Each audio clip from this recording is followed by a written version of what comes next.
problème, c'est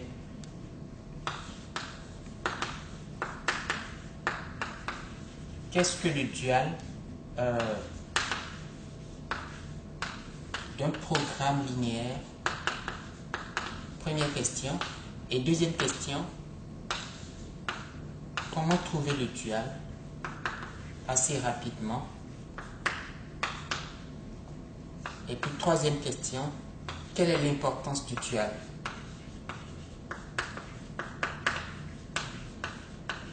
Quelle est l'importance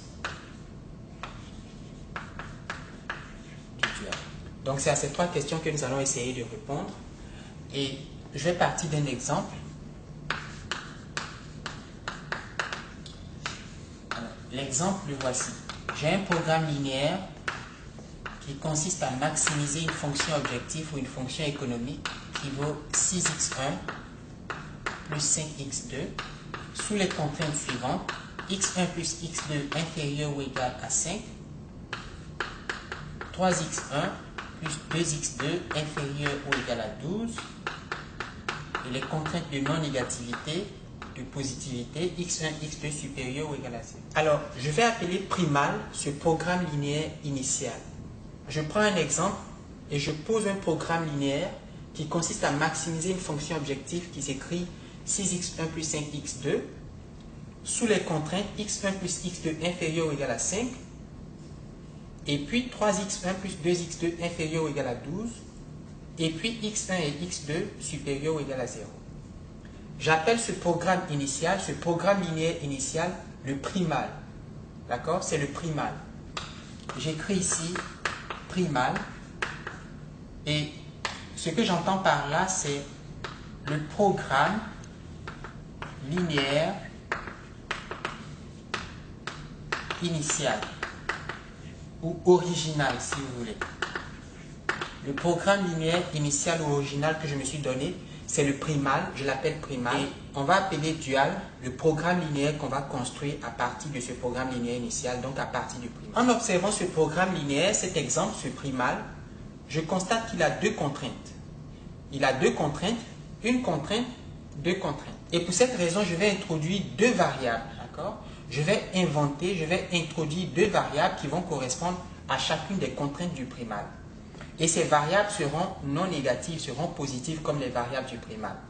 Donc j'introduis les deux variables. Je dis soit y1 et y2, deux variables, je les appelle variables de décision parce qu'on est en programmation linéaire. Vous voyez que x1 et x2 sont les variables du programme linéaire primal de ce programme linéaire. Ce sont les variables de décision.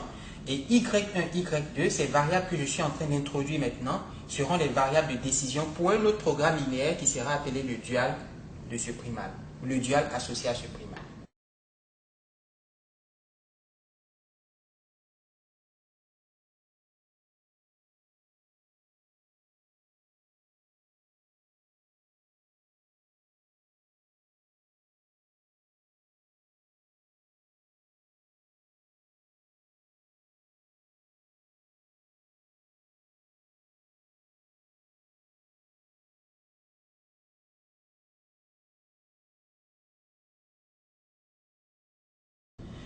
Donc, soit y1 et y2, deux variables de décision qui correspondent aux deux contraintes du primal, d'accord?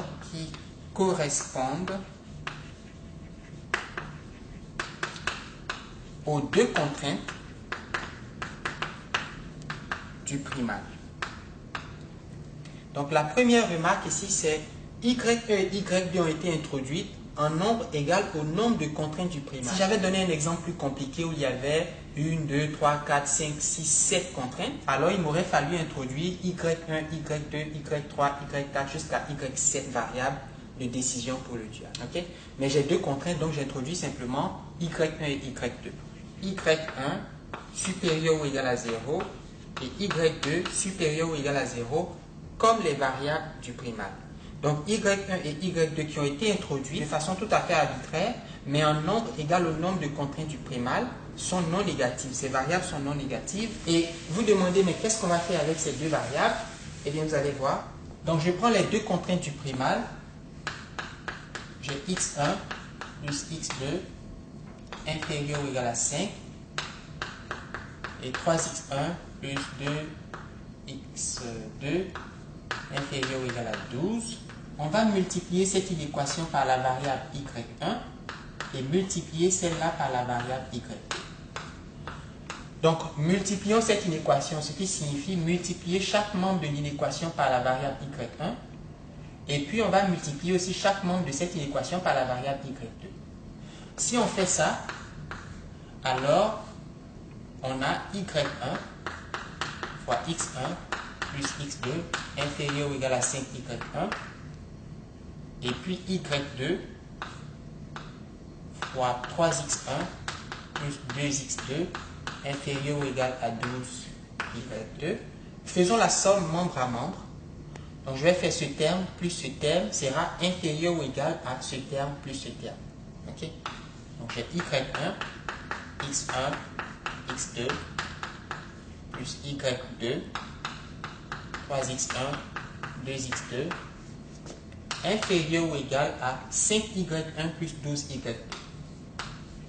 5y1 plus 12. Je vais donner un nom à cette quantité. La quantité 5y1 plus 12y2, je vais l'appeler W. Soit W égale 5y1 plus 12y. Et voyez que parce que y1 et y2 sont non négatifs, sont positifs, nécessairement la quantité W est non négative. Elle est positive, d'accord? Parce que j'ai 5 et 12 qui sont positifs, y1 et y2 sont non négatifs, nécessairement W est supérieur ou égal à 0. Mais continuons, on a W qui est supérieur ou égal à cette quantité, donc j'écris W supérieur ou égal à y1 facteur de x1 plus x2 plus y2 facteur de 3x1 plus 2x. Et développons cette chose en mettant ensemble les objets qui ont x1 et puis d'un autre côté ensemble les objets qui ont x2 en commun. Donc je vais développer et mettre ceux qui ont x1 ensemble et puis ceux qui ont x2 ensemble. Alors si je fais ça, j'aurai y1 qui sera avec 3y2. Pourquoi? Parce que vous avez y1 fois x1, 3y2 fois x1. Donc ça va faire y1 plus 3y2 multiplié par x1 plus y1 fois x2 plus y2 fois 2x2. Ça va faire y1 plus 2y2 multiplié par x2. À partir de là, je vais faire une chose qui va vous étonner, mais vous allez comprendre. Je vais faire l'hypothèse suivante. y1 plus 3y2 est supérieur ou égal à 6 et puis y1 plus 2y2 est supérieur ou égal à 5. Ce sont des contraintes tout à fait arbitraires que j'impose aux variables y1 et y2, mais vous allez comprendre l'importance. Donc, partons de l'inéquation w supérieur ou égal à cette quantité et imposons des contraintes aux variables y1 et y2. De quelle façon? En disant que le coefficient de x1, qui vaut ici y1 plus 3y2, est supérieur ou égal à 6, mais disons aussi que le coefficient de x2, qui vaut ici y1 plus 2y2, est supérieur ou égal à 5. Et les valeurs 6 et 5, je ne les ai pas choisies au hasard. Ces valeurs-là proviennent des coefficients de la fonction objective du primal. Des coefficients de la fonction objective du primal. Faisons les contraintes, imposons les contraintes suivantes aux variables y1 et y2. On va dire que y1 plus 3y2 est supérieur ou égal à 6. Et puis y1 plus 2y2 est supérieur ou égal à 5.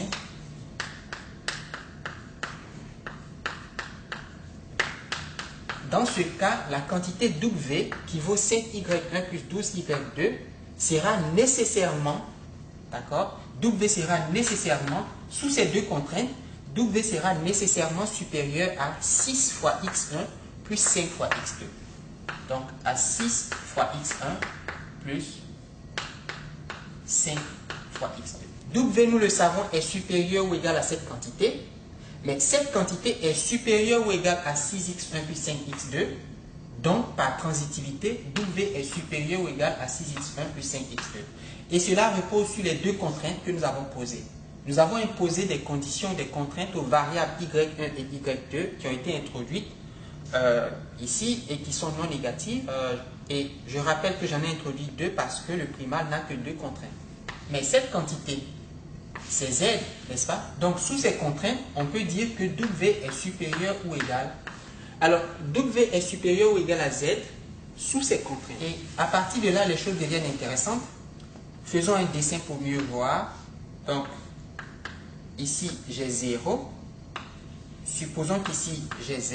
Alors, W est supérieur ou égal à Z sous ces contraintes signifie que sur mon axe, la valeur de W est plus grande ou au pire est égale à la valeur Z. W est supérieur à Z, mais dans le pire cas, W sera égal à Z. Nous savons en tout cas que W majore la quantité Z. Supposons que le primal est une solution optimale. Supposons que le primal est une solution optimale et notons Z étoile la valeur économique du primal à l'optimum. Donc vous avez Z qui vaut 6x1 plus 5x2 et on va noter Z étoile, la valeur économique du primal à l'optimum. Ça veut dire que Z étoile va valoir 6x1 étoile plus 5x2 étoile, où le couple x1 étoile, x2 étoile est la solution optimale du primal. Si c'est le cas, ça veut dire que je peux remplacer Z par Z étoile en supposant que Z étoile existe. Mais vous voyez que W est toujours plus grand ou égal à Z, même si Z vaut Z étoile. Je veux dire, même à l'optimum, ce W dépasse ou est égal à Z étoile. D'accord? Ce W qui vaut 5y1 plus 12y2 est plus grand que Z étoile, c'est-à-dire la valeur économique du primal à l'optimum, ou bien, dans le pire cas, W sera égal à Z étoile. Alors, nous, on peut se demander, mais qu'est-ce qu'on peut faire pour que ce W soit aussi proche que possible de Z étoile? Est-ce qu'on peut rapprocher ce gars-là de cette valeur optimale du primal? La réponse est oui, à condition de minimiser W. D'accord? Si on minimise W, nous savons que W est supérieur ou égal à Z étoile, mais si on minimise W sous ces contraintes, sous ces deux contraintes, autrement dit, si on pousse W vers cette valeur, vers la plus petite valeur possible qu'il peut prendre, puisque de toute façon, il majore cette quantité, si on le pousse vers ici, alors, nécessairement, à un moment donné, c'est-à-dire pour un couple de variables y1, y2, W sera égal à Z étoile. Donc, en minimisant la quantité W sous les contraintes y1 plus 3, y2 supérieur ou égal à 6, y1 plus 2, y2 supérieur ou égal à 5, avec les contraintes de non-négativité, on fait coïncider la valeur de W avec la valeur optimale du primal pour que W égale Z étoile. Il faut chercher un couple Y1, Y2 tel que min de W. Alors W c'était combien? 5Y1 plus 12y2 sous les contraintes y1 plus 3y2 supérieur ou égal à 6, y1 plus 2y2 supérieur ou égal à 5 et y1, y2 non négatif. Alors, ceci est un nouveau programme linéaire. Ce nouveau programme linéaire s'appelle le dual du primal ou du premier programme. C'est le dual associé à ce primal.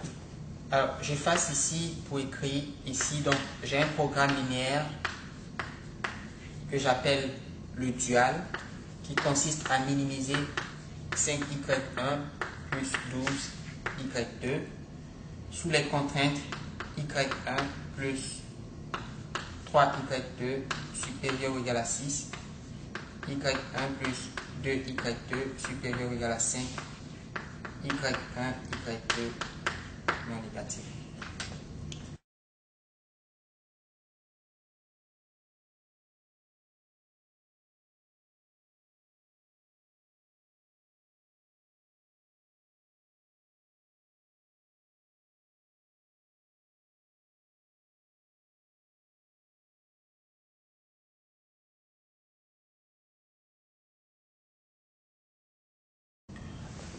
je voudrais faire un certain nombre de remarques par rapport au dual, à ce programme linéaire qu'on a introduit d'une manière assez simple quand même. Quelques remarques. Il y a une relation très étroite entre ces deux programmes linéaires. Et je vais montrer cette relation. D'ailleurs, ça se voit.